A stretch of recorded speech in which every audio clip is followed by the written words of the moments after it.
لا تحسب أن الدين بعيد عن حب وحياة، وبأجرك للدين ستحيا تعشق ما قلبك يهوى، أو أن الأيام ستحلو وترى الدنيا شط نجاة. دينك بحر من آمال شط لجميل الأحلام، ليس الدين كما تخشاه ذا ممنوع ذاك حرام، فالإسلام جميل حقا هذا ليس هو الإسلام. كل أوامره تهدينا وتنادينا للخير، ينهانا عن كل طريق يأخذنا نحو الشر، والله رحيم وحليم يدعو دوما للبر. كل أوامره تهدينا وتنادينا للخير، ينهانا عن كل طريق يأخذنا نحو الشر، والله رحيم وحليم يدعو دوما للبر. في الدين صلاة وصيام وكذلك فرح وسرور، والمتدين من تلقاه مبتسما حلوا كالنور، يسعى ليعمر دنياه وهو رقيق الطبع صبور. الإسلام سلام فينا يزرع فينا حب الناس، الإسلام سفينة حب يدفعها أجمل إحساس، ما أحلى الدنيا لو عشنا وجعلنا الإسلام أساس. كل أوامره تهدينا وتنادينا للخير، ينهانا عن كل طريق يأخذنا نحو الشر، والله رحيم وحليم يدعو دوما للبر. كل أوامره تهدينا وتنادينا للخير، ينهانا عن كل طريق يأخذنا نحو الشر، فالله رحيم وحليم يدعو.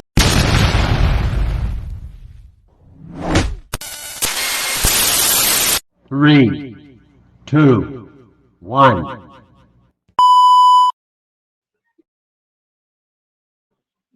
Assalamualaikum warahmatullahi wabarakatuh mga kapatid sa pananampalataya, at welcome na naman po sa ating Halal Tambayan. Mashallah, mashallah.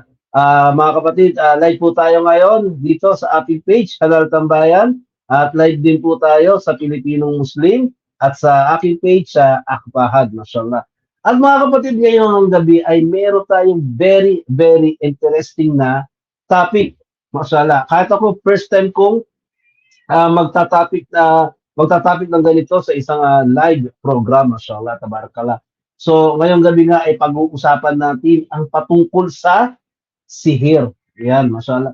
Kaya ko naisip na i-topic to dahil kung mapapansin natin ay nag-trending ang isang movie o palabas, no, mula sa ibang bansa na isang horror na kung saan ay pinapayuhan ng mga kapatid natin na ito ay huwag panoorin. So, siyempre, hindi natin itatopic yung movie, no? Hindi natin itatopic yung palabas na yan. Ang itatopic natin yung dahilan kung bakit ipinagbabawal panoorin yung palabas na yon. At siyempre, yung sihir. At alam natin sa Islam, ang sihir ay maraming ibig sabihin ito, at ito ay isang bagay na ipinagbabawal. Pero gaano nga ba natin nauunawaan ng sihir? Kaya naman, ngayong gabi ay bibigyan natin ng tamang pag-unawa kung ano ba ang dapat natin gawin para maiwasan ang ganitong klaseng gawain, o para mailayo tayo sa ganitong uri ng ano ba tawag dito, ng isang gawa o gawain, no? Kahit ibang tao man yan. Inshallah. So siyempre, ngayong gabi tawag dito, binabati ko muna, no, bago tayo magsimula. Ngayong gabi ay binabati ko lahat ng ating mga nanonood live sa lahat o sa buong mundo, no, saan ka man ngayon. Please, paki-comment po. Pa-comment po kung nasaan kayo para alam namin kung saan umaabot ang aming live.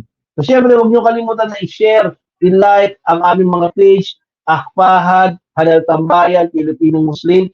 Please support our page para naman tuloy-tuloy ang ating da'wa. At inshallah ay marami pa kaming gagawin, mga iba't ibang klaseng content, inshallah, sa mga susunod na panahon. At kung kayo ay may gustong content o gustong matutunan o gustong i-topic, i-PM nyo sa amin sa page ko o sa page ng Pilipinong Muslim o sa page ng Halal Tambayan.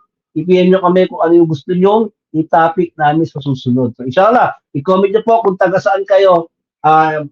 Libre ang shoutout, walang bayad. Paki-comment kung taga saan kayo para malaman namin kung saan umaabot ang aming live. Siyempre, muli, shoutout po. Bumati muna tayo sa ating mga viewers. No, Assalamualaikum warahmatullahi wabarakatuh. Mula kay Nur Ay Fadjar. Ayan, Nur Ay Fadjar. Mashallah. At siyempre, meron dito kay, ano to? With Dreamer Key. Medyo nahirapan ako mag-gitay. Sabi niya, shout out mga kaingay, followers, highlight friends, Ibrahim Villayo, Ibrahim De Barrio. Ayan, nagtagpa siya. Si Ibrahim Renato Los Baños. Ayan. Walaikum salam sa inyong lahat, mga kapatid.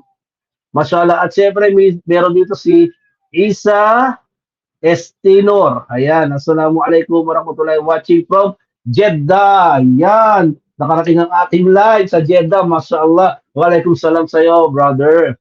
Ayan, shoutout po kaingay sa malamig na Jeddah, KSA. Ayan, naka-KSA pala si brother. At syempre ito, si Nino Murato Nabor. Ayan, waalaikumsalam warahmatullahi wabarakatuh sa iyo po, brother. Kasi medyo kasi cellphone lang po yung gamit ko, kaya medyo naano po ako sa pagbabasa. Ayan, watching from Kuwait. Mashallah, kanina Jeddah. Ngayon, Kuwait. Wala mo mga taga-Pilipinas yan. Shoutout natin yan. Mashallah. At siyempre si Abdurrahman Kusin Hamsay. Mashallah. Assalamualaikum warahmatullahi wabarakatuh. Waalaikumsalam warahmatullahi wabarakatuh. Ya Ustad. Mashallah. So, ngayon, mamaya natin pagpatuloy ang ating shoutout. Huwag niyo po kakalimutan. I-like, i-share at i-follow niyo ang aming page. I-share niyo po itong video na to at mashallah, inshallah, napakaganda po ng topic natin ngayon at inshallah, marami pong makikinabang ng topic na ito. Inshallah, ito, napakagandang usapin ito eh. Sihir, no? Black magic, mambabarang, kulam, kung ano-ano man matawag natin dito, no? Ngayong gabi, aalamin natin yan, ano nga ba ang sihir. At syempre, hindi natin makukumpleto ang programa natin, no? Hindi natin maiintindihan ang kalaliman ng ibig sabihin ng sihir kung hindi natin tatawagin ang ating o hindi natin makakasama ang ating tagapagsalita ngayong gabi, no? At syempre, tinatawagan ko siya ngayong gabi, mashallah, tabarakallah.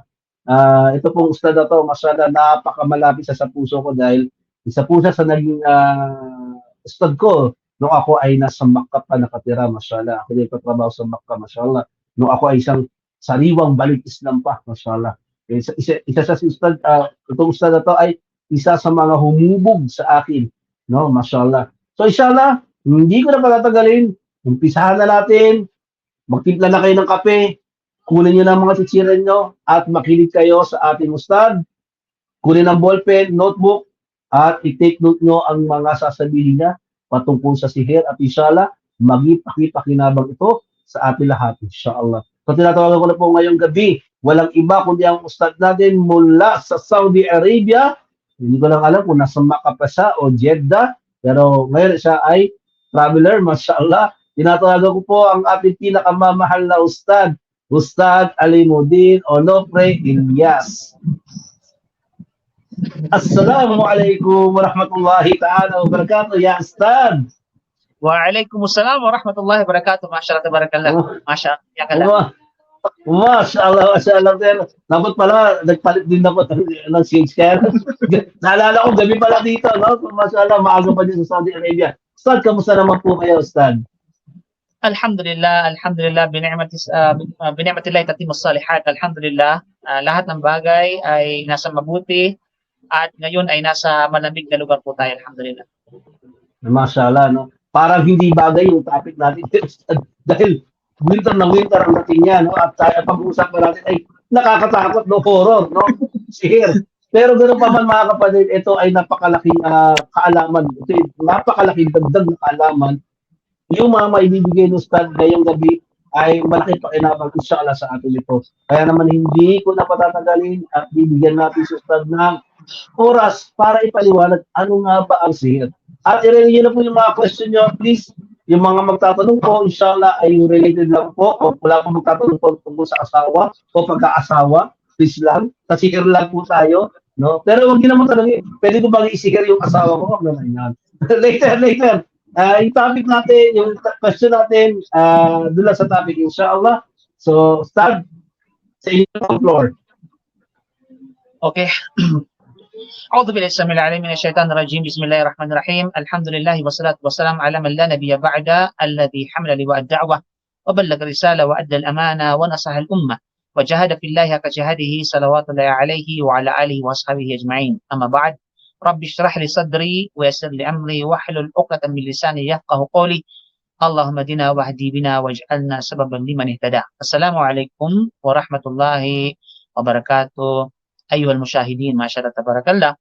So lahat ng papuri at pasalamat ay para lamang sa nag-iisang dakilang tagapaglikha, walang iba kundi ang Allah Subhanahu wa Ta'ala. Tayo ay lumakila, tayo ay lumalhati sa Allah at magpasalamat sa lahat ng mga biyayang pinagkaloob niya sa atin mula noon hanggang ngayon. At hilingin natin sa Allah Subhanahu wa Ta'ala na gabayan ang ating mga salita, ang ating mga gawain, gabayan ang ating mga pagsamba sa Allah Subhanahu wa Ta'ala at naway tanggapin ng Allah ang ating mga mabuting gawain para sa Kanya. Mga kapatid sa pananampalatayang Islam, bago ang lahat, pasensya na po, ganito po yung attire natin dahil po ay napakalamig po dito sa lugar na aking kinabibilangan ngayon. Sobrang lamig at saka yung hangin ay talagang dumadampi sa aming mga pisngi. At the same time, meron din pong araw kaya meron akong shade. So pasensya na po kayo. Okay? Subalit hindi po yan ang ating paksa. Ang paksa po natin ngayon ay walang iba kundi isa sa mga mahalagang paksa na I believe na karamihan sa mga Muslim ay hindi ito iniintindi. Karamihan sa mga Muslim ay pinababayaan nila ang pag-aaral, ang pagsikhay at ang paghukay sa mga kaalaman na ito, mga kapatid, na bahagi ng ating din na dapat malaman upang sa ganoon ay dapat nating maiwasan at hindi magawa yung mga bagay na ito, na kung saan ito ay magbibigay ng puot sa Allah Subhanahu wa Ta'ala sa kaniyang mga nilikha sa sino mang gumawa nito. Now, pag-usapan natin ang siher, mga kapatid, at ano ba yung mga uri nito, ano ba ang kahulugan nito, at ano ba ang epekto nito sa atin o sa society. At ano ba, of course, yung batas tungkol dito, mga kapatid, sa pananampalatayang Islam. Okay? So, ang siher, bilang isang malubhang krimen. Bilang isang malubhang krimen, mga kapatid, sa pananampalatayang Islam. Ang siher ay isang malubhang krimen at isa sa mga uri ng kufur na ikinoconsider ng mga, of course, ng Sharia na ito ay uri ng kufur. Ang ibig sabihin ng kufur, ito po yung disbelief o kawalan ng paniniwala o kawalan ng pananampalataya. But ito ay isa sa mga bagay na kung saan ang mga tao ay nasubok talaga, no? Sa nakaraan man at maging sa kasalukuyan, mga kapatid, sa mga nakaraang nasyon, sa panahon ng Jahiliya at sa umma na ito mismo, mga kapatid, sa pananampalatayang Islam. By the way, bilang pangkalahatan, ang ibig sabihin ng siher, para sa kung magkaroon pa ng idea, maaari natin sabihin sa wikang English na sorcery, maaring sabihin natin na ito ay black magic, no? Maaring sabihin natin na ito ay kumbaga enchanting, o anumang katulad nito, mga kapatid, no? Mahika, pangkukulam, panggagaway, o anumang katulad nito, mga kapatid, sa pananampalatayang Islam. Kaya sa mga mangkukulam dyan, shout out sa inyo.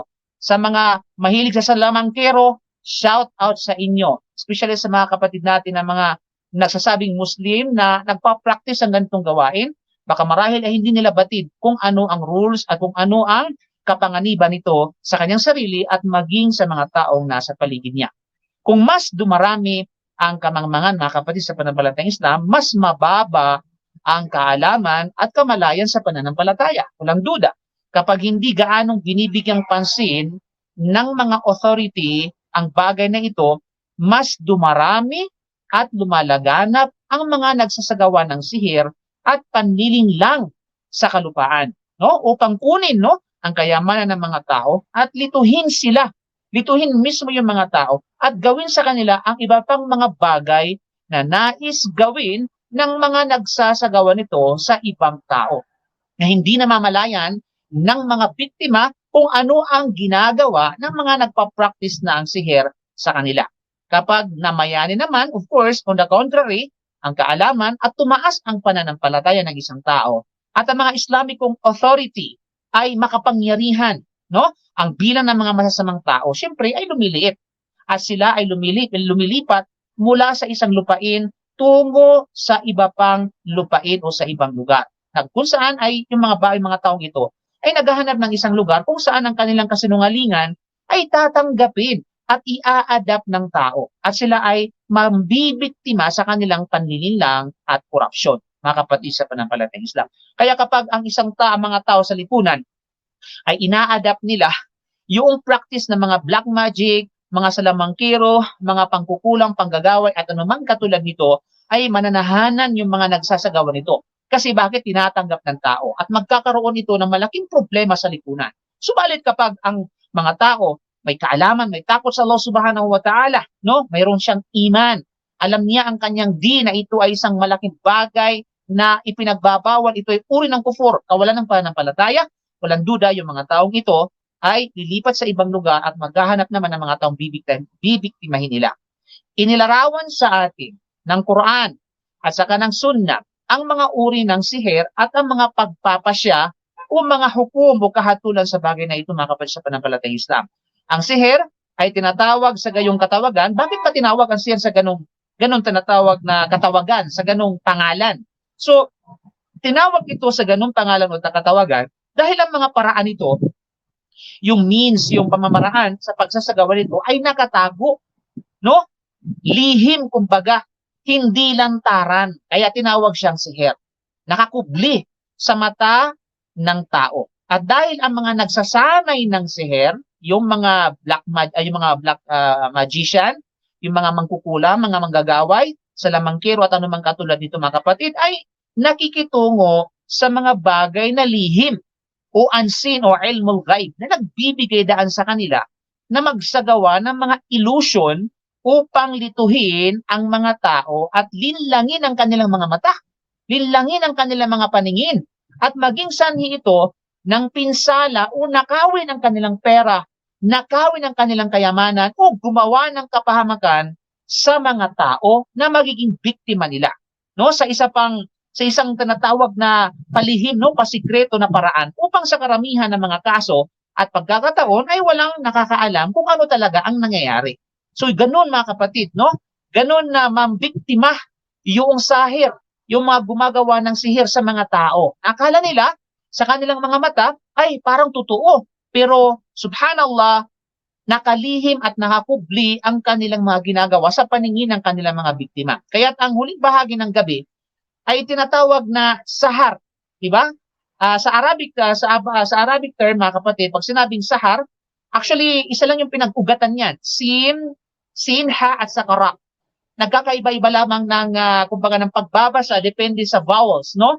Depende sa papaano gamitin ito. Subalit, mayroong interconnection yung mga salitang ito at mga kahulugan nito mga kapatid. Kaya naman yung madaling araw kumbaga yung sahar, ito'y tinawag na sahar dahil sa pagtatapos ng gabi, ang mga tao kasi ay walang kamalayan at hindi sila gaanong gumagalaw. Kaya tinatawag na sahar.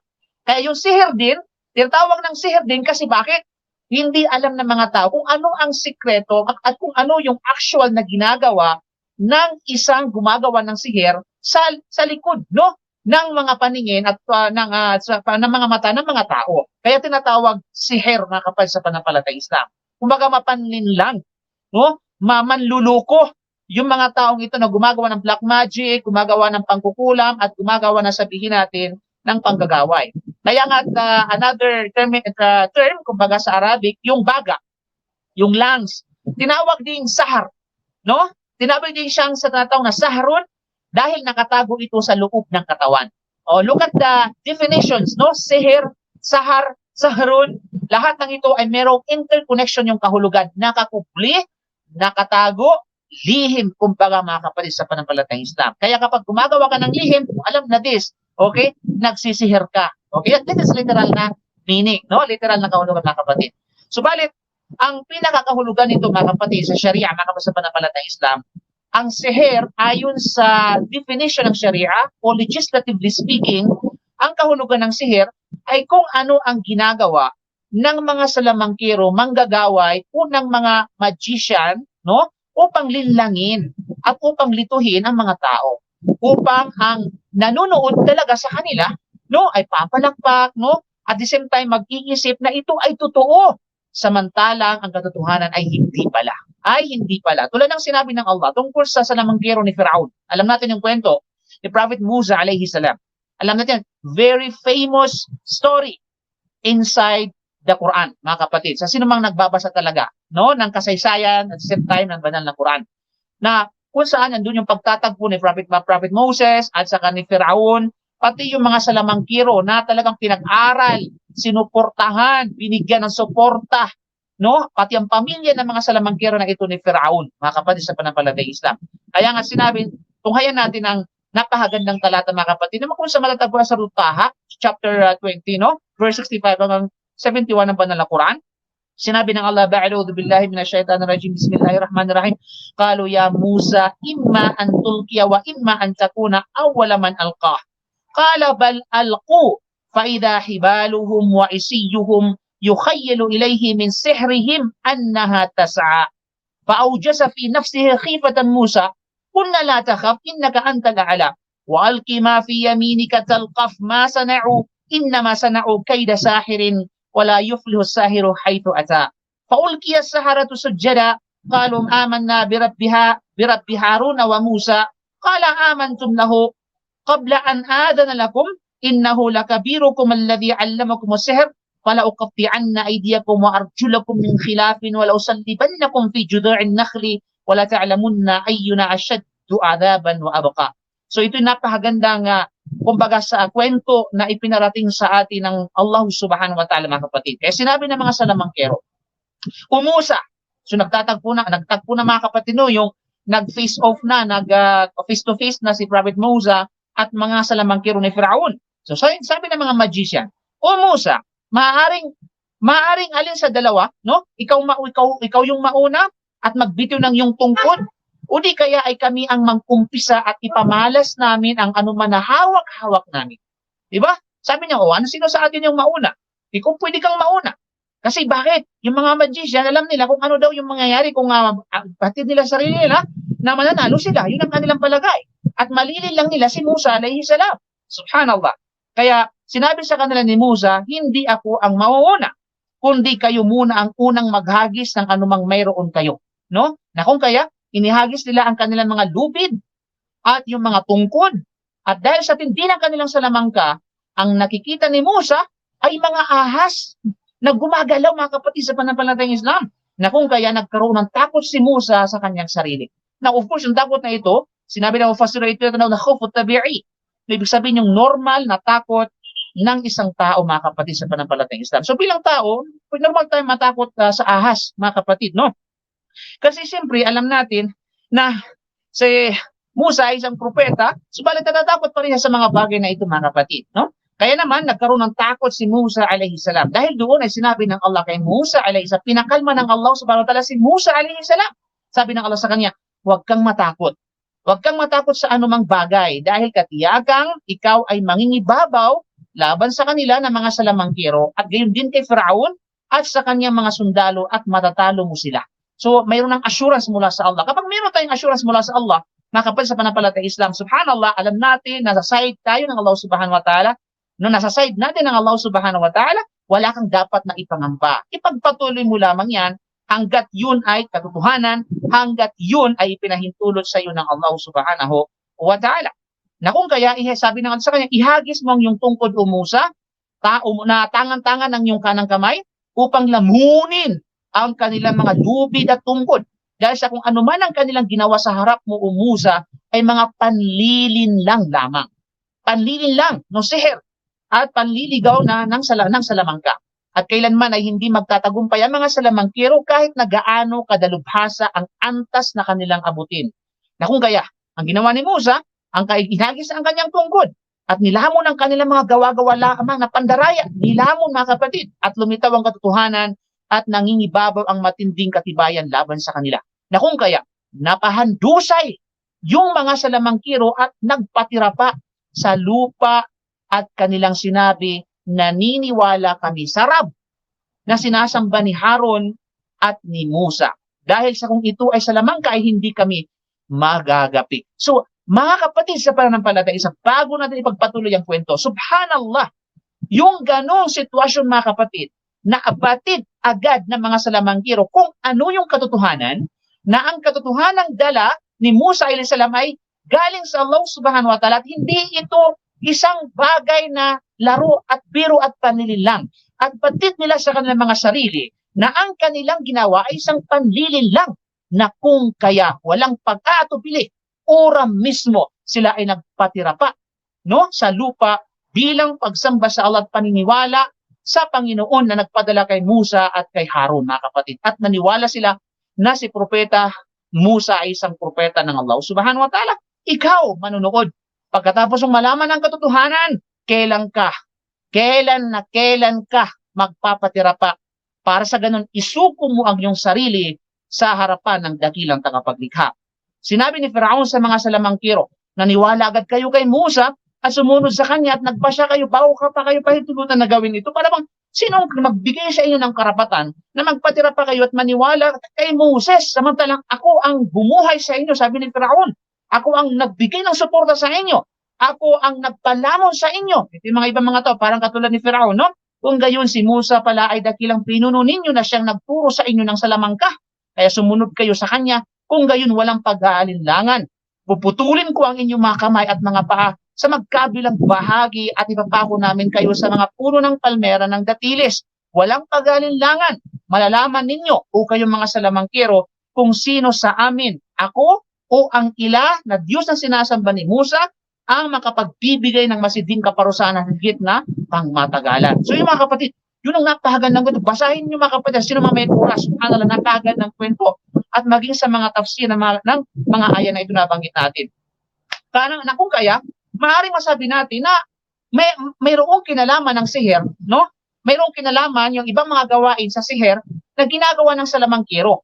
Kapag tinatali yung mga buhol na kanyang hinihihipan, ito yung mga gawain, no, ng mga salamangkiro at mga mangkukulam, gaya ng tinutukoy sa banal na Quran, na kung saan sinabi ng Allah, wa min syarrin naffathati fil uqad, sa suratul Falaq, mga kapatid, no? Mula sa mga nagsasagawa ng karunungang itim na mga kababaihan na hinihipan nila ang kanilang mga binubuhol na tali, na ito ay kanilang pinagbubuhol-buhol bilang pangkukulam. Bilang tinatawag na pangkukulang. Kaya nagpapakukup tayo sa Allah subhanahu wa ta'ala laban sa kanila o laban sa mga ito. At ito ay maaaring may kinalaman din sa iba pang mga bagay na kanilang pinamamahalaang gawin sa mapamagitan ng mga shayatin, mga demonyo.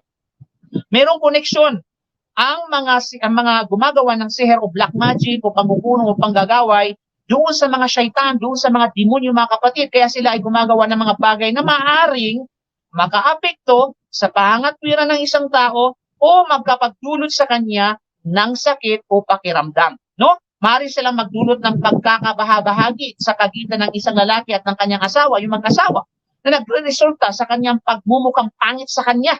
Siya din yung mga kapatid, dati gwapo yung asawa mo, kung maganda yung asawa mo, bakit biglang pumangit sa paningin mo? Baka sa naman kinula, mga kapatid, sa pananampalatayang Islam. O sa pamamagitan ng paggawa sa kanya ng pagkapuot sa kanyang asawa o pagpapabaya sa kanya. Ito ay maliwanag na kufur, kawalan ng pananampalataya, gaya ng isinahad ng banal na Quran na sinabi ng Allah subhanahu wa ta'ala, وَاتَّبَعُوا مَا تَتْلُو الشَّيَاطِينُ عَلَى مُلْكِ سُلَيْمَانَ وَمَا كَفَرَ سُلَيْمَانُ وَلَكِنَّ الشَّيَاطِينَ كَفَرُوا يُعَلِّمُونَ النَّاسَ السِّحْرَ. Sinunod ng mga Hudyo ang iniudyok sa kanila ng mga syaitan bilang sihir o pagsasalamangka noong kapanahunan ni Haring Sulaiman, ni Solomon alayhi salam, na anak ni Daud alayhi salam. Sa katunayan, hindi si Sulaiman ang lumabag at hindi siya ang nag-aaral ng sihir. Walang iba kundi ang mga syaitan ang siyang tunay na lumalabag sa kautusan ng Allah nung itinuro nila sa mga tao ang sihir upang masira ang kanilang din. Nangangahulugan, nagpatunay na ito ay kufur, kawalan ng pananampalataya ang sino mang gumawa nito. At ipinaalam sa atin, mga kapatid, ng Allah subhanahu wa ta'ala na sila, yung mga syaitan, yung mga demonyo, yung mga diablo, ay gumagawa ng kufur sa pamamagitan ng pagtuturo sa mga tao ng mahika. Kaya sino mang nagturo ng mga black magic, ng pangkukulam at panggagaway, shout out sa iyo, itigil mo na yan bago pa masira ang iyong kinabukasan. No? Pagkatapos ay sinabi pa ng Allah subhanahu wa ta'ala bilang papatuloy ng aya, وَمَا أُنْزِلَ عَلَى الْمَلَكَيْنِ بِبَابِلْ هَارُوتَ وَمَارُوتَ وَمَا يُعَلِّمَانِ مِنْ أَحَدٍ حَتَّى يَقُولَا إِنَّمَا نَحْنُ فِتْنَةٌ فَلَا تَكْفُرْ. At ganoon din ang mga Hudyo, no? Sinunod nila ang sihir na ibinabasa sa dalawang anghel na sina Harut at saka si Marut na nasa lupain ng Babylon, nasakop ng Iraq sa ngayon, sa kapanahunan ngayon, bilang pagsubok mula sa Allah subhanahu wa ta'ala para sa kanyang mga alipin. Hindi ito itinuturo ng dalawang anghel kanino man nang hindi sila nagbibigay ng payo at babala mula sa pag-aaral ng sihir na sinasabi nilang dalawa, si Harun at saka si Marut, huwag kang lumabag sa kagustuhan ng Allah sa pamamagitan ng pag-aaral ng sihir at pagsunod sa mga syaitan. So ito ay patunay lamang mga kapatid na ito ay gawaing kufur, gawain ng mga syaitan, gawain ng mga demonyo upang ikaw ay pahirapan, hamakin, at sa ganun ay gawan ng anumang bagay at di maganda sa iyo. Kaya pagkatapos sinabi pa ng Allah, وَيَتَعَلَّمُونَ مِنْهُمَا وَمِنْهُمَا مَا يُفَرِّقُونَ بِهِ بَيْنَ الْمَرْءِ وَالزَّوْجِ وَمَا هُمْ بِضَارِّينَ بِهِ مِنْ أَحَدٍ إِلَّا بِإِذْنِ اللَّهِ. At ang mga natutunan ng mga tao sa mga anghel na ito ay kung papaano nalalagyan ng pagkamuhi ang kalooban ng mag-asawa upang sila ay magkahiwalay. Ito yung isa sa mga ultimate purpose ng seher, mga kapatid, no? Paghiwalayin yung mag-asawa, no? Paghiwalayin ang tinatawag na mag-asawa. Kaya minsan yung mga parites na yan, na kung saan ang motive para sa kanyang pagmamarites ay para maghiwalay yung mag-asawa. Sihir din yun, mga kapatid, sa pananampalatayang Islam. Diba? Nang makuha ka sa pananalita, kaya naghiwalay yung mag-asawa. Tulad ng sinabi ni Professor sa kanyang hadith, no? Inna minal bayani la sihra. Tunay na ang ibang pananalita ay sihir. Kaya mag-ingat tayo sa mga kaakit-akit na pananalita, mga kapatid. Hindi natin alam kung ano ang maring dulot nito. Yung pala ay nagbibigay ng masamang epekto, lalong-lalo na sa pagitan ng mag-asawa, at ito ay para paghiwalayin silang dalawa. Kaya subalit hindi magagawa ng mga nagsasagawa ng salamangka na ipahamak ang sinuman, maliban na lamang kung ito ay ninanais ng Allah at kanyang ipapasya. Kahit ang salamangka na ito at anumang ipinsalang dulot nito ay napapailalim sa naunang utos at kalooban ng Allah subhanahu wa ta'ala, mga kapatid. Sapagkat ang ating Panginoong Allah ay hindi maaring madaig at walang maaring mangyari sa kanyang kapamahalaan at kapangyarihan laban sa kanyang kalooban at sa kanyang nais. So walang mangyayari, tandaan po natin, sa mundong ito o sa kabilang buhay, maliban sa kanyang naunang utos at kanyang dakilang karunungan ayon sa kanyang masyiah, ayon sa kanyang nais. Kaya ang ilang mga tao ay maaaring masubukan sa pamamagitan ng sihir at iba pang bagay, mga kapatid, no? Ay maaaring masubukan sa pamamagitan ng sakit o sa pamamagitan ng pagpatay at iba pa. At iba pang mga sigalot. At ang Allah subhanahu wa ta'ala ay ganap na matalino sa lahat ng kanyang naisin at itinakda. Sa lahat ng kanyang itinakda para sa kanyang mga alipin. Kaya sinabi ng Allah sa mga Quran وَمَا هُمْ بِضَارٍ بِهِ مِنْ أَحَدٍ إِلَّا بِإِذْنِ اللَّهِ. Subalit ang hindi maagawa ng mga nagsasagawa ng sanamangkiro, anumang katulad nila, ay papahamak ang sinuman, maliban na lamang kung ito ay ninais ng Allah subhanahu wa ta'ala, no? At kanyang ipapasya. Kaya sa pamamagitan ng kanyang panlahat na which is tinatawag na universal will ng Allah subhanahu wa ta'ala, na kalooban at kautusan, hindi sa kanyang tinatawag na pambatasan o legislative will, mga kapatid, ako rin sa Sharia, na kalooban at kautusan, no? Kaya nais ng Allah subhanahu wa ta'ala na ito ay mangyari kasi maaaring yung mga tao magsabi, bakit ba pinahintulutan ng Allah yan samantalang ipinagbabawal naman niya? Okay? So alam ng Allah subhanahu wa ta'ala according His universal will, at ito ay pinahintulutan ng Allah subhanahu wa ta'ala bilang pagsubok sa atin according sa kanyang tinatawag na universal will, pero hindi na pinahintulutan batay sa kanyang legislative will o tinatawag na Sharia. Okay? Tingnan po, ha?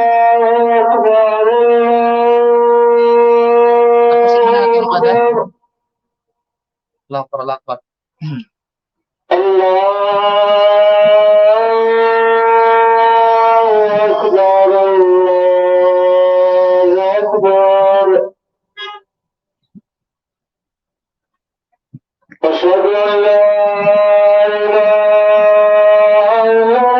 Pwede muna kayo mag-shout out sa ating moderator habang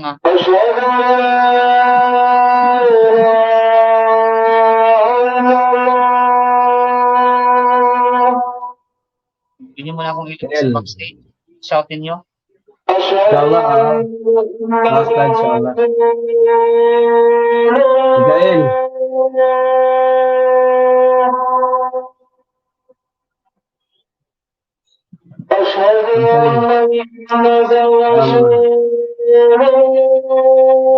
Mashallah, mashallah. Hintayin lang po natin ang ating ustad.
Pasensya na po kayo kasi nagdadala po dito sa Shifa. Kaya ayaw natin na ayaw natin na magkahanap. Napakagandang ano po yun, napakagandang break. Kaya tuloy na po natin, Ustad. Inshallah, bismillah. Okay, mashallah. Jazakumullah khair. So yung mga kapatid, no, sa pananampalatayang Islam, tulad ng sinabi natin, kasi maaaring magtanong yung tao, bakit pinahintulutan ito ng Allah subhanahu wa ta'ala samantalang ipinagbabawal niya? Pinahintulutan ito ng Allah subhanahu wa ta'ala, tulad natin sinabi, based on His universal will, mga kapatid, no, which is yung tinatawag na panlahat na will. O sa Arabic, ito yung kauni. Bilang pagsubok sa atin, mga kapatid sa pananampalatayang Islam. But it doesn't mean pinahintulutan niya according to His legislative will, which is yung pambatasang kagustuhan ng Allah subhanahu wa ta'ala. Ito yung Sharia. Okay? Sa kadahilanan, ito ay pinagbabawal ng Allah subhanahu wa ta'ala. Ninais niya na ito ay mangyari, ngunit hindi niya ito ipinag-uutos na gawin. At hindi siya nalulugod sa kanyang sa gayong mga gawain at pagkilos. Kaya sapagkat hindi pinahintulutan ng Sharia ang mga ganoong bagay, walang duda. Sa katunayan, ipinagbabawal nito ang mga ito. Ngunit sa pamamagitan ng kanyang universal will o universal na kalooban ay alam niya. At ito itinakda niya na si Pulana ay gagawa ng sihir. At si Pulana ay maapektuhan ng sihir. Tulad ng kanyang naunang kaalaman, at itinakda na niya na sa si Pulana ay papatayin o pahihirapan ng isang tiyak na karamdaman o mamatay sa isang particular na lugar o lupain. At tatanggapin ng ganito at ganyan ng panustos o magiging mayaman o mahirap, anong masyara o anumang katulad nito. Kahit ang lahat ng iyon ay nangyari sa pamamagitan ng masyi'a o will o kalooban o nais at qadar o decree o kautusan o pagtatakda ng Allah subhanahu wa ta'ala, tulad ng kanyang sinabi na inna kulla shay'in khalaqnahu biqadar. No, katiyakan ng lahat ng bagay ay nilikha namin sa ganap at tamang pagkakatakda at pinagpasyahan namin at nauna na sa aming kaalaman ng hinggil dito. Again, sinabi niya, ma asaba min musibatin fil ardi wala fi anfusikum illa fi kitabin min qabli an nabra'aha. Inna dhalika 'ala Allah yasir. Ano man ang nangyari sa inyo o kayong mga tao, nasa kunari sa daigdig, gayon din sa inyong mga sarili, na katulad ng mga sakit at taggutom, ay walang iba kundi ito ay tinakda ng Allah subhanahu wa ta'ala sa lawhin mahfuz. Bago pa niyan likhain ang lahat ng bagay, katiyakan ito ay napakadali para sa Allah. Kahit ang mga kasamaan na dumarating sa kamay ng mga salamangkiro, unang iba pa ay hindi nangyayari dahil ang ating Panginoon ay walang kaalam-alam. Hindi mo pwedeng sabihin niya na siguro hindi alam ng Allah kung bakit nangyari ito. Subhanallah. Tunay na walang lumalabas at walang nakakatakas sa kaalaman ng Allah subhanahu wa ta'ala. Dahil alam niya ang lahat ng bagay at walang anuman ang naililihim sa kanya. Gaya ng kanyang sinabi sa ibang talata, inna Allah bikulli shay'in alim. Katiyakan ng Allah ang siyang alim, ganap na nakakaalam sa lahat ng bagay. Again, yung sinabi niya, an Allah ala kulli shay'in qadir wa an Allah qad ahata bikulli shay'in ilma. Upang mabatid ninyo o kayong mga tao na ang Allah subhanahu wa ta'ala qadir, ganap na makapangyarihan sa lahat ng bagay na walang anumang nakahihigit sa kanya. At katiyakan saklaw ng kaalaman ng Allah subhanahu wa ta'ala ang lahat ng bagay na walang anuman ang maaring makalabas o maiwalay sa kanyang kaalaman at kapangyarihan. Kaya alam ng Allah subhanahu wa ta'ala ang lahat ng bagay, mga kapatid. At walang nangyayari sa kanyang kapangyarihan at pamamahala na hindi niya ninanais, no? Hindi niya pinahintulutan. Ngunit siya ay may perpektong karunungan at mabuting layunin sa anumang kanyang itinakda na dapat mangyari sa mga taong may karangalan o kahihiyan, o pagkawala o pagkaroon ng kapangyarihan, sakit sa kuna o kalusugan, mahika, no, sa pananalamangka o anumang katulad nito. Lahat na nangyayari sa mga tao ay nangyari sa kalooban ng Allah subhanahu wa ta'ala at alinsunod sa kanyang naunang utos, naunang kapahintulutan. Ang mga salamangkiro na ito ay maaaring gumawa ng kanilang mga ilusyon, gaya ng nakasaad sa talatang sinipi natin kanina at binanggit natin kanina, no? Tulad ng ginawa ni Prophet Musa alayhi salam at gayon din ginawa ng salamangkiro doon kay Musa alayhi salam. Kaya tila ang mga patpat na ito at lubid na ito ay mga ahas, no, na mabilis na gumagalaw sa lambak, nandoon nagkikita-kita si Musa at pati ang mga salamangkiro. Ang mga ito ay mga patpat at lubid lamang at yun ang katotohanan. Ngunit ang mga salamangkiro, sa pamamagitan ng mga kanilang natutunan, ay ginawa ang kanilang ipinakita sa harap ng mga tao na magmukhang iba sa kanilang mga mata sa kung ano talaga ito. Diba? Kaya akala ng mga tao, totoo.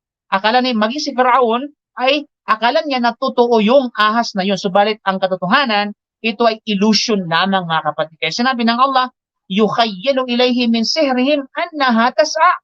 Na kung kaya inihagis sila ang kanilang mga lubid at mga tungkod, at dahil sa tindi ng kanilang salamangka, ang nakikita ni Musa ay mga ahas na gumagalaw. Kaya nagkaroon ng takot si Musa alayhi salam. At sa surah Al-A'raf, sinabi ng Allah mismo, qala alqaw falamma alqaw saharu a'yunan nasi wastarhabuhum waja'u bisihrin azim.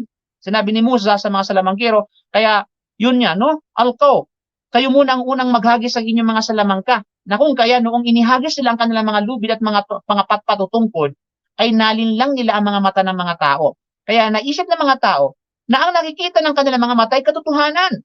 No? Subalit wala silang ginawa kundi panlilin lang or delusion o tinatawag na illusion lamang. At tinakot nila ang matinding pananakot ng mga tao at nagdala sila ng matitindi at maraming salamangka. Kaya ngunit sa katunayan, ang kanilang mga patpat na ito at mga lubid ay hindi nagbago. Yung talagang totoo, hindi nagbago. No? Ang nagbago lamang yung paningin at pagtingin ng mga tao na nood sa kanila. Ito ay ang paningin ng mga tao na nagbago dahil sa tinatawag na sihir ng mga salamangkiro. Ay naisip nila na sila ay mga ahas dahil sa ilusyon na dulot ng mga salamangkiro. Tinatawag ito ng ilang mga tao na takamir. No, sa Arabic sa ibang term na takamir. Na kapag ang salamangkiro ay gumagawa ng mga bagay upang ang isang tao ay hindi makadama ng katotohanan kung ano talaga ito, kaya hindi nakikita ng kanyang mga mata kung ano talaga ang naroroon at maaaring kunin ng mga bagay mula sa kanyang tindahan o sa kanyang mga tahanan, sa loob ng tahanan, nang hindi niya namamalayan. Ito yung mga budol, no? Gumagawa ng budol. Ibig sabihin, hindi niya alam kung ano talaga ang nangyayari. Na-hypnotize, no? Somehow, yung hypnotize ay sihir, mga kapatid. At maaaring niyang makita ang isang bato bilang isang manok o bilang isang itlog at iba pa. Dahil ang katotohanan ay nabago sa kanyang mga mata dahil sa kalituhan na ginagawa ng salamangkiro. At dahil ang kanyang mga mata ay nakukulam o nasisihir. May mga bagay na ginagawa ang mga salamangkiro sa ilang mga sangkap upang hindi makita ng mga mata ng mga tao kung ano talaga ang nangyayari. Ito ang uri ng mahika na inilarawan, soya.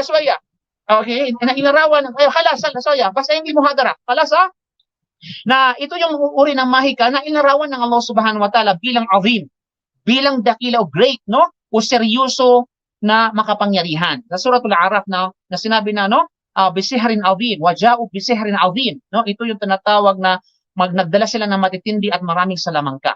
So yung mga kapatid sa pananampalatayang Islam, no? Kasi ito ay bagay na seryoso na dapat malaman ng Muslim kung ano talaga yung katotohanan ng sihir upang sa ganun hindi siya malinlang. Tama na malinlang tayo sa pagmamahal, pero wag naman sana malinlang tayo sa sihir, no? Subhanallah mga kapatid. Anyway, okay, at nagbibigay ng hudyat na yung may-ari ng wardya ng aming tinutuluyang hotel dito. Kaya inshallah subhanahu wa ta'ala, at hanggang dito muna yung tinatawag na lecture mga kapatid. Then we have to entertain may mga katanungan inshallah subhanahu wa ta'ala. Hindi ko na malaya na napakasarap tayo sa pagpapaliwanag. Subhanallah, ang oras ay tumatakbo. Sadya naman. Okay? Mashallah, jazakallah khairan Ustad. Tingin ko kailangan natin ng part 2 dito dahil napakaganda, actually napakaganda to, totoo talaga. Sa mga viewers natin, paki-comment kung gusto niyo magkaroon ng part 2 itong lecture na to, inshallah ay bibigyan tayo ni Ustad. Inshallah, napakaganda. Dahil nga dito natutunan natin na iba't ibang uri ng sihir, no? Pati yung pagmamarites, no? Yung ang marites mo ay yung paghahangad ng maghiwalay ang mag-asawa, no? Ay sihir din. At siyempre, ito ay panlilin lang. Tama na yung nalilang tayo sa pag-ibig. Wag na yung sa black magic. Mashallah. Mashallah. Inshallah, bago tayo tumuloy sa ating question and answer, ay kakaroon muna tayo ng pinaka-amazing break, inshallah, sa ating mga sponsor. Inshallah. Bismillah.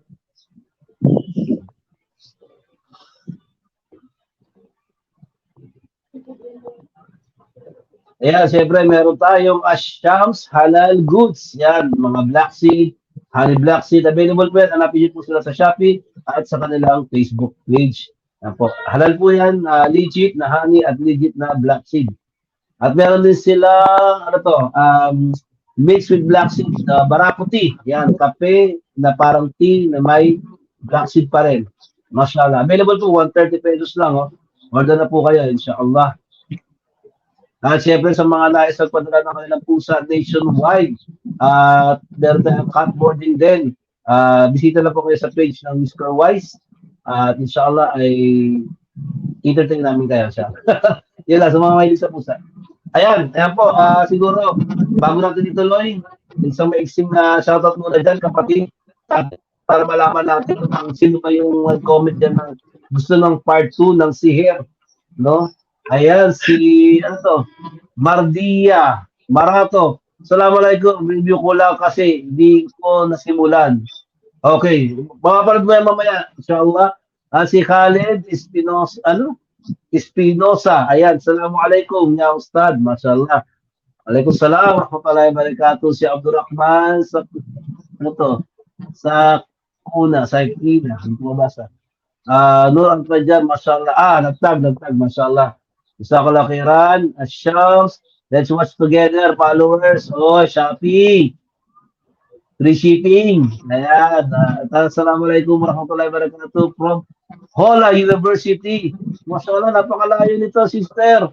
Mashallah, si Abdul Ghaffur. Mashallah, assalamualaikum warahmatullahi wabarakatuh. Ikhwan, fillah. Mashallah. Kasama ko to sa IDT. Mashallah. Napakasipag na daya. Mashallah. Siyempre si Umu Alien Flores. Ayan. Hopefully, may part 2. Ayan, may nag-request na. Hopefully, may part 2. Ayan. New followers here, student. Ni Ustad Alimuddin, inshallah. Estudyante mo pala to, Ustad. Mashallah. Inshallah po, part 2. Ayan, nag-request na rin. So, in demand na to. Dalawa na. Mashallah, tabarakallah. Nice topic. Very interesting naman. Tere Amina. Ayan. Si Elisa. Assalamualaikum warahmatullahi wabarakatuh. Watching from Mati City, Davao Oriental. Mashallah. Si Nino Murato. Assalamualaikum warahmatullahi wabarakatuh. May tanong po ako. Mamaya may tanong mo, pero inshallah, ano ba ito tanong mo? Tanong ko po, ano po yung pinakamainam na paggamot sa sihir at ano ang palatandaan na siya ay nasa katayuan ng sihir? Inshallah, sasagutin po natin yan. Ken, i-save mo lang yan, pa-flash natin ang mga tanong, inshallah. Si Umulin, assalamualaikum, watching from City of Muslim Affair. City of Muslim Affair, mashallah. Siyempre siya Maudin, Asnaira, okay, nanatag. Si Rizal Mila, inshallah, part 2, ayan. Abdullah, ayan, nagtag. Sige, okay na siguro yan, inshallah. Continue na tayo sa ating question and answer, no? Unang tanong, Ustad, yun lang ba ang ano natin, tanong natin? Okay. Siguro unahin na natin yung tanong ng viewer natin bago tayo tumanong, mag-proceed sa tanong natin dito. Yung tanong niya, assalamualaikum warahmatullahi wabarakatuh, may tanong po ako, ano po yung pinakamainam na paggamot sa sihir? At ano ang palatandaan na siya ay nasa katayuan ng sihir? Ayan, Ustad. Okay, bismillah, wassalatu wassalamu ala rasulillah. Una-una, ano ba ang pinakamainam na gamot, no, pagdating sa sihir, mga kapatid? Walang duda, alam natin na ang sihir ay gawain ng syaitan. Na kung kaya, ang gamot ito ay gawaing ipinahintulot sa atin ng Allah mula sa Quran at mula sa Sunnah ng Propeta Muhammad sallallahu alaihi wasallam. Dahil ang tanging pwedeng lumaban lamang at lumupig sa mga salamangka o salamangkiro, mga kapatid, o gawain ng syaitan, ay walang duda ay ang gawaing makalangit na gawain ay tinakda at pinahintulutan sa atin at tinutos sa atin ng Allah subhanahu wa ta'ala. Na kung kaya ay ang Quran, walang duda, mga kapatid. Ang Quran ay bilang pangkalahatan ay gamot sa lahat ng uri ng sakit, no? At walang duda, ang Quran, ito po ay nagtataboy, no, sa syaitan, ang tinatawag na banal ng Quran, salita ng Allah subhanahu wa ta'ala.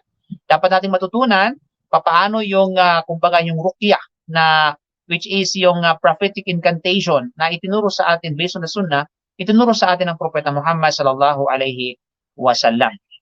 Tandaan po natin na bawal tayong pumunta sa mga mangkukulam dahil para gamutin yung kinulam. Kinulam ka na, tapos papunta ka pa sa mangkukulam. Subhanallah. Ito ay bagay na ipinagbabawal sa batas syariah. Bawal pong pumunta sa tinatawag na mga mangkukulam. At the same time, lalong magiging mas mahigpit ang ipinagbabawal nito kapag ikaw ay sumangguni at humingi ng o dumulog ka, no, at ikaw ay humingi ng tulong sa mga mangkukulam. Okay? Tandaan po natin na ang pangkukulam ay hindi pwedeng magamot. According sa batas ng Sharia at hindi pinahintulutan, nagagamutin ito sa pamamagitan ng isa pang tinatawag ng pangkukulam. Ito po ay bawal sa batas ng Sharia. Now, kung kaya, dapat natin matutunan yung mga bagay na itinuro sa atin ng Propeta Muhammad sallallahu alaihi wasallam, yung mga kaparaanan nito sa pamamagitan ng Quran at sa pamamagitan ng kanyang sunnah. At ano naman yung sa kanyang pangalawang katanungan, ano yung mga sign o hudyat ng mga taong nasa tinatawag na sihir, mga kapatid, no? Katayuan ng sihir. Walang duda. Ay, so, the first impression, maaaring hindi mo malalaman sila kung ano ba talaga yung kanilang katotohanan. No? Especially yung mga mangkukulam. Sila ay, walang duda. Kapag sila yung mga Muslim, nag-claim na sila yung mga Muslim, may mga sarili silang mga dala-dala, mga kapatid, tulad halimbawa ng mga maiitim na mga tela, at kung ano-ano pa yung mga nasa loob nito. Tapos, iba pa nga, sinasabi nilang mga manika. Alam mo natin yung mga practices na napapanood natin, bagay sa napapanood natin sa television o kaya mga drama.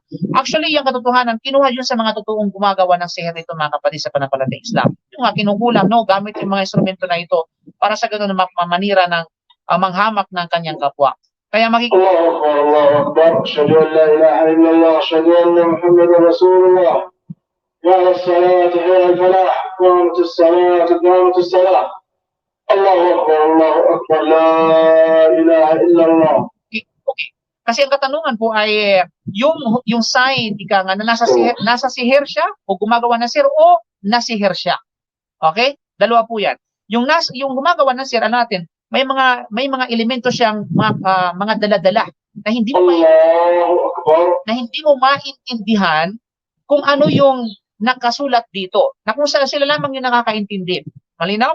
Na mula sa mga ibang lingwahe, ito ay language ng minsan language ng jinn o ano pa man, na hindi parang talisman o ano man katulad nila. So, may mga elemento po silang mga nakasabi sa kanilang katawan o dala-dala, mga kapatid. So, kapag nakita mo yan, may yan na sign na siya ay gumagawa ng sihir, mga kapatid, sa pananampalatayang Islam.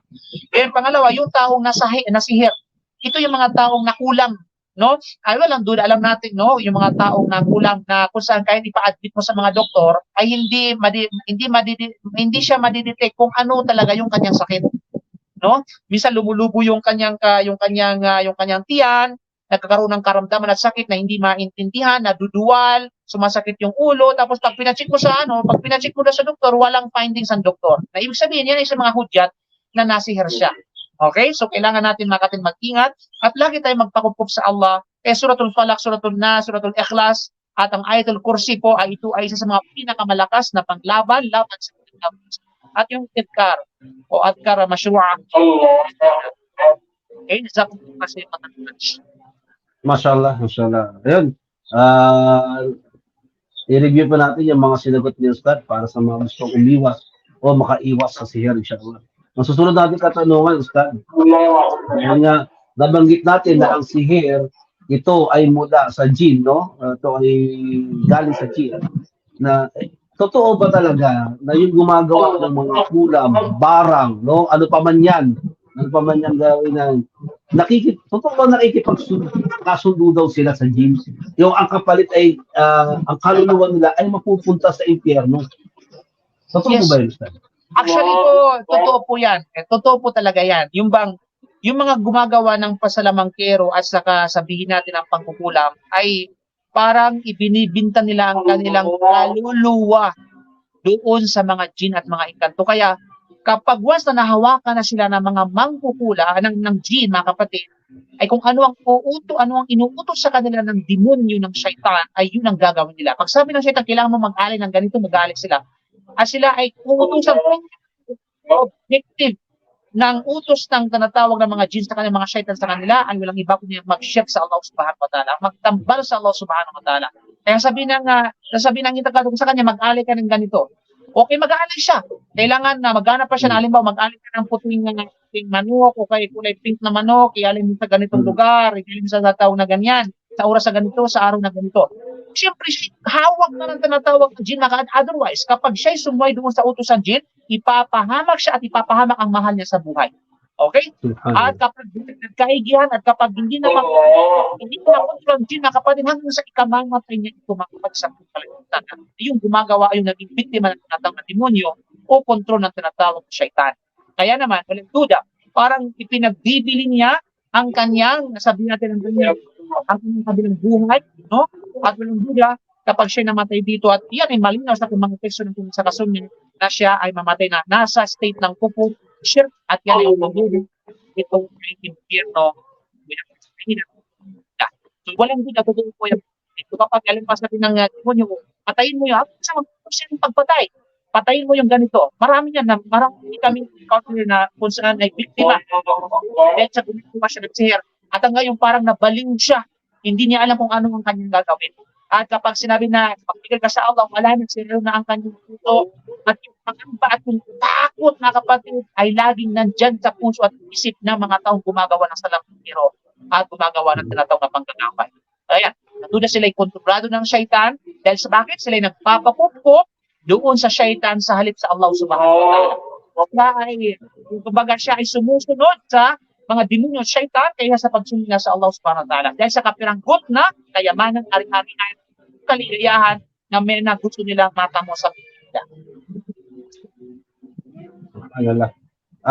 Napag-usapan natin yung pakikipagkasundo at yung kapalit, no, na pagkakaroon ng black magic o mahika, no? Na kung tutusin yung mahika na yun, ay ang jinn ang gumagawa, hindi naman yung tao mismo, no? Tinutulungan lamang siya. Ngayon, Ustad, itong tao na to ay namatay at siguradong siya ay naggawa ng pagtatayban. Anong klaseng parusa ang naghihintay sa kanya sa kabilang buhay? May certain na parusa ba ito katulad ng mga naggawa ng zina, nagnakaw? Ano yung parusa sa mga nagsisihir? Okay, ang parusa mga kapatid, if we talk about the punishment, merong dalawang klase ng parusa para sa mga sinner. Una, yung parusa dito sa ibabaw ng mundo. Pangalawa, parusa kanila sa tinatawag na kabilang buhay. Okay?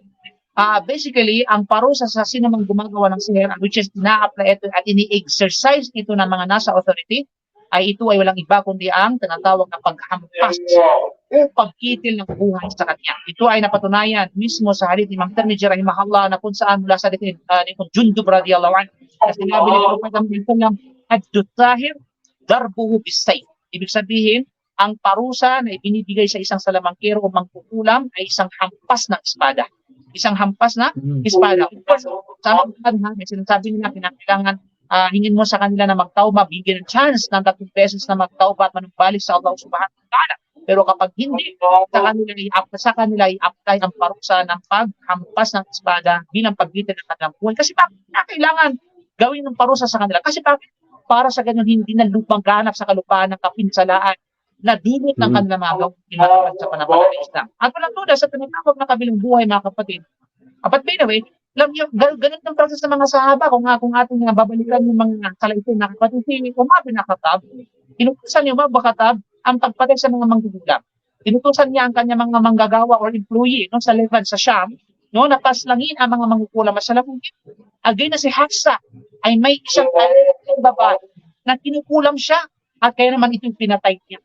Kaya ang manggugulam ay pinapatay sa ito at kung siya ay mamatay bilang resulta ng kanyang panggugulam at hindi siya nagbalik loob sa Allah subhanahu wa ta'ala, siya ay namatay bilang isang infidel, isang kafir, isang mushrik, isang nagtatambal sa Allah subhanahu wa ta'ala ng pagsamba at isang gumagawa ng walang pananampalataya na pagpapalibutan sa buong ng Islam. Pero ito humingi tayo sa Allah subhanahu wa ta'ala ng kaligtasan laban sa mga kapatid. Kaya ang kanyang pagkahinatan sa kabilang buhay kapag hindi siya nagtauba sa Allah subhanahu wa ta'ala, nagduda ay ang impyernong apoy yan ng tinda. Mashallah. So, nasa parusa na tayo, Ustad, no? Ito may katanungan dito, pero actually ito rin sana yung magiging last question ko. Siguro idadagdag ko na lang. Unahin natin yung tanong ng sister. Kapag ba nagtaubat ang taong gumagawa ng salamangka o sihir at nagkasakit siya, doon siya binawian ng buhay, matatanggap po ba ang pagbabalik loob niya? At dadagdag ko na rin, Ustad, dadagdag ko na rin about taubat din, na kung magtatawbad ba, paanong tawbad ba ang gagawin ng isang gumagawa sa sihir? Anong Good klaseng question. tawbad Okay. ba? So, ganda ng katanungan mga kapatid. Walang duda, pagdating sa pagtauba o pagbabalik loob sa Allah, yan ay utos sa atin ng Allah mga kapatid. Tubu ilallahi, okay? Tubu ilallahi ayyuhal mu'minun, no? La'allakum tuflihun, o kayong mga mananampalataya, magtauba kayo, no? Sa Allah subhanahu, balik kayo sa Allah subhanahu wa ta'ala upang kayo ay magtagumpay, mga kapatid sa pananampalataya Islam. Na kung kaya, ito ay utos ng Allah, ito ay pagsamba sa Allah, yung pagbabalik loob sa Allah subhanahu wa ta'ala. Kaya naman, ang sino mang nagbalik loob ng sinserong pagbabalik loob, mga kapatid, sinabi ni Propeta Salam, al-Islamu yajubu ma qabla wa tawbatu tajubu ma qablaha. Ang sino mang yumakap sa Islam ng taus-pusong yumapagyakap ay lahat ng kanyang mga kasalanang nauna ay buburahin ng Allah subhanahu wa ta'ala. At ang sino mang nagbalik loob sa Allah ng sinserong pagbabalik loob sa Allah subhanahu wa ta'ala, ang kanyang mga naunang pagkakasala ay buburahin ng Allah subhanahu wa ta'ala. Kaya ang isang tao nagbalik loob sa Allah subhanahu wa ta'ala ay gaya ng walang kasalanan. Gaya ng walang tinatawag na sabi ng wala siyang ginagawang pagkakasala. Na kung kaya, ang isang sinserong pagtatauba, yan ay ang nakakaalam nito at ang pwedeng magtanggap nito ay ang Allah subhanahu wa ta'ala lamang. Siya lamang may karapatan sabihin na ang iyong tauba ay tinanggap ng Allah subhanahu wa ta'ala. Tayo ay wala tayong pwedeng karapatan na panghimasukan sa para sabihin na walang duda, 100% na yung tauba mo hindi tanggap o tanggap. Wala mga kapatid sa pananampalatayang Islam. Let us live to Allah subhanahu wa ta'ala. Now, regarding naman sa pamaraan ng pagtauba ng isang sahir, walang duda mga kapatid, kapag sincero ang pagbabalik loob ng isang sahir o gumagawa ng sihir, ay kinakailangan na alisin niya, tanggalin niya yung anumang practices o bakas ng kanyang ginagawang sihir mga kapatid. Kinakailangan niyang putulin. At the same time, kapag pinutol niya ito, kapag winaksin niya ito at iniwan niya ito, hindi lamang yung gagawin niya. Kinakailangan na ipaalam sa mga tao, no? Ipaalam sa mga tao, ibunyag sa mga tao kung ano ang kapahamakan na dulot nito. Upang sa ganun, hindi napamarisan ng tao at hindi malinlang ang tao. At upang sa ganun, ang mga tao ay sa halip na sila ay maniwala sa mga bagay na ito, ay paniwalaan nila ang mensahe ng Allah subhanahu wa ta'ala. So magbigay sila ng warning sa mga tao, manghikaya sa katotohanan mga kapatid, yan ay kaakibat ng kanilang gawaing tinatawag na pagtauba. At regarding naman kapag siya namatay, mga kapatid, kasi kapag magtauba, tinatanggap ang tauba niya, no, nang nakakaalam nito ay walang iba kundi Allah subhanahu wa ta'ala. Sino ba tayo para sabihin na hindi ka pwede sa paraiso? No? Sino ba tayo para sabihin na hindi ka kahabagan ng Allah subhanahu wa ta'ala dahil sa namatay ka sa sakit sa pinagdad? No, wala tayong karapatan na sabihin niya mga kapatid. Okay? Kung tinatanggap ng Allah ang kanyang tauba, at ito ay inshallah, ginabayan siya ng Allah at kinahabangan siya ng Allah. Inshallah, ito ay paglilinis para sa kanya at inshallah, subhanahu wa ta'ala, namatay siya bilang isang mananampalataya. Mashallah. Kaya naman sa mga watcher natin dyan, no, mga nanonood na nagsisihir o yung mga medyo na Muslim nag-iibada pero naniniwala ng sihir, eh, inshallah, magbalik loob tayo sa Allah subhanahu wa ta'ala. No? Habang hindi pa nahuhuli ang lahat.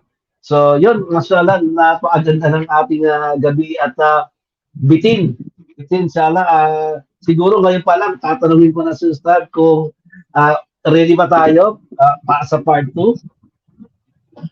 Para sa akin, walang problema kapatid, ay ito'y karangalan ko na kabilang sa inyong programa o makabilang sa inyong programa, at karangalan ko rin na makapag-share at makapag-impart ng kaalaman sa ating mga kapatid sa pananampalatayang Islam sa ganitong modernong pamamaraan. So let us utilize, let us seize the opportunity na gamitin yung mga modernong pamamaraan para maibahagi natin sa iba ang ating pananampalataya, yung katuruan ng ating team, at sa ganon ay magbigay tayo ng warning sa pamamagitan ng mga modern na pamamaraan na ito sa mga kapatiran natin na gumagawa ng kalabas-kabalastugan at gumagawa ng paglabag sa Sharia. Inshallah naway magtagumpay tayo sa ating mga adikain at magtagumpay ang ating mga hangarin at panatilihin tayong ikhlas at nasa tuwid na daan saan man tayo mapaparoon as anuman ating ginagawa sa buhay. At naway kaluguran tayo ng mga. Amin, amin, inshallah. So parang nakikita ko na magiging regular guest na natin, Sister Tanimuddin, no? Sumasakit yung ulo ko. Kasi alam nyo, totoo lang, mga kapatid, no, sa mga tagapanood natin, ilang taon din kayo magkasama ng Ustad. Masasabi ko talaga, pagdating sa mga pagpapaliwanag sa mga bagay-bagay patungkol sa Islam, isa siya sa pinaka gusto kong napapakinggan sa pagpapaliwanag dahil napanood nyo na ngayon, no? Napakagaang na kanya pagpapaliwanag at detalyado. Oh, mashallah. So, ngayon, Ustad, ay nagpapasalamat muli kami sa kalakayaran sa gabing ito. Sinamahan mo kami, marami na entertain, marami nagkaroon ng interest na matutunan itong kaalaman na ito na kung paano nila maiiwasan, no? Kung paano sila makakahiwas. At siyempre, hindi tayo maghihiwalay o hindi natin iiwanan si Ustad ng meron kaming konting regalo sa iyo, Ustad, mashallah, dahil sa iyong paikilahok sa aming programa, inshallah. Nasaan na ba ito, Mikael?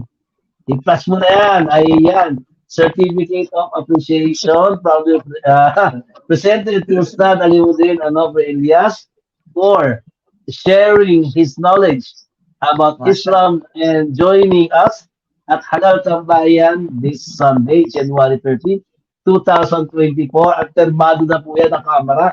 Mashallah. Ayan. Muli, thank you.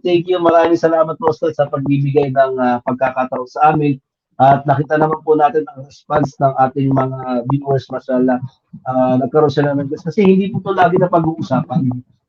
At yun nga nakita natin, marami din ang mga medyo, hindi, nalilito pa.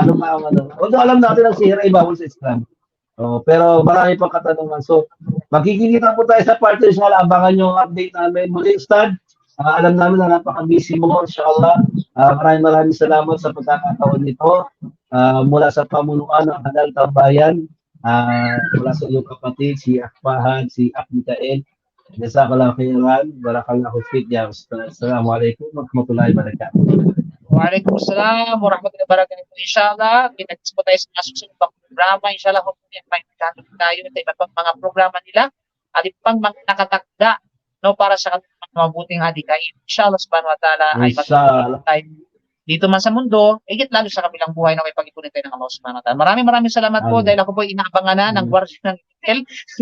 So maraming salamat. So alhamdulillah subhanahu wa ta'ala. Asyhadu an la ilaha illa anta astaghfiruka wa atubu ilaik. Assalamualaikum warahmatullahi wabarakatuh.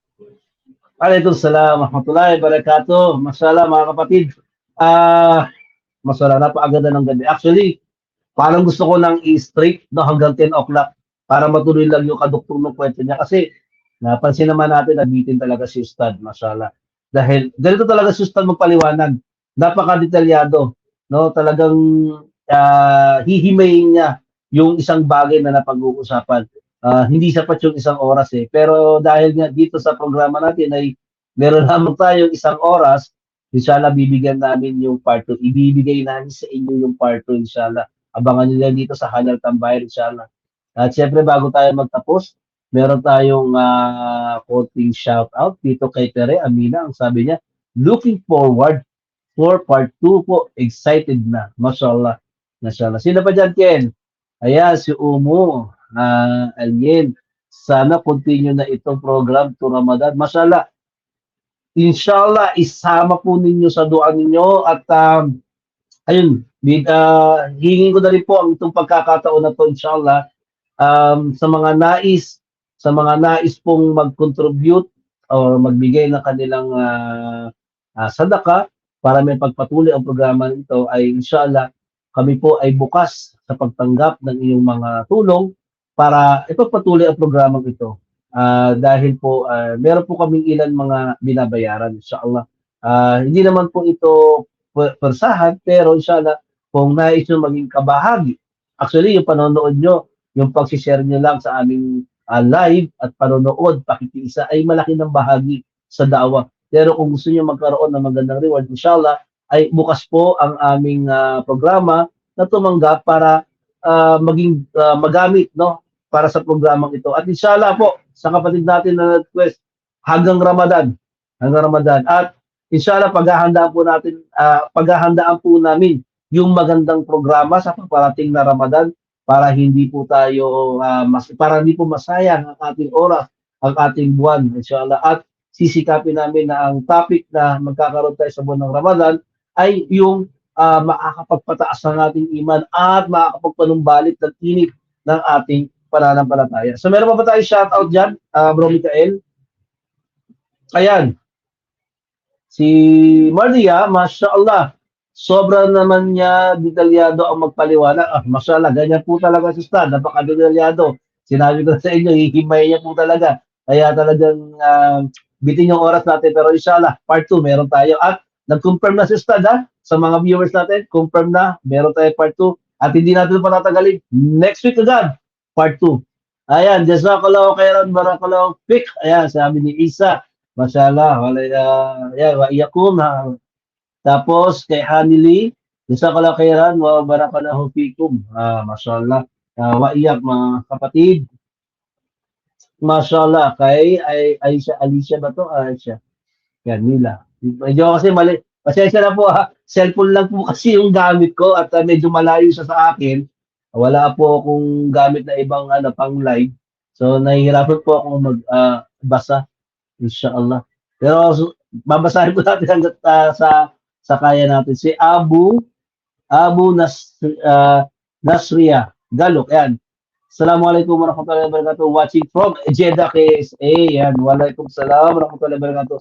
Salam sa lahat ng kapatiran natin dyan sa Jeddah. Mashallah. Meron pa ba? Wala na? Ayan, mukhang wala na po. Mashallah. At sa lahat ng mga taga-Jeddah at sa buong nanonood sa atin, sa buong KSA at sa buong mundo. Inshallah, sa Luzon, Visayas, Mindanao, all around the world, jazakallahu khairan sa inyo pong panonood, sa inyo pong pakikisa at pagtangkilik dito sa Halal Tambayan. No? Ang bukod tanging tambayan na halal. No? Hindi tayo tatambay-tambay lang kung saan nang walang pakinabang. So ito, kung gusto nyo ng tambay, na meron kayong kapupulutan ng aral, Halal Tambayan, no? Tuwing alas 8. Sabado or Biyernes, mag-abang lang po kayo sa aming page kasi explain ko lang sa ating mga viewers, Mikael, na nagkakaroon tayo ng pagkakaiba-iba ng araw dahil po kung saan po available ang ating mga speaker, ang ating mga ustad, ay doon po tayo nagbibigay ng schedule kung saan po sila available. Kaya hindi po namin masabi po every Friday or every Saturday talaga. Pero same time pa tayo, same time po tayo tuwing alas 8 ng gabi. So yan, mashallah muli, maraming salamat po. Magkita-kita po tayo sa susunod na programa dito sa Halal Tambayan. At sa mga gustong sumuporta, mag-PM lamang po kayo sa aking page, Ahfahad, o sa Halal Tambayan, o di kaya sa Pilipinong Muslim. Kami po ay bukas sa pagtanggap ng tulong para ipagpatuloy at mapaganda pa ang ating programang Halal Tambayan. Muli, jazakumullahu khairan, barakallahu fik. Assalamualaikum warahmatullahi ta'ala wabarakatuh. لا تحسب أن الدين بعيد عن حب وحياة وبأجرك للدين ستحيا تعشق ما قلبك يهوى أو أن الأيام ستحلو وترى الدنيا شط نجاة دينك بحر من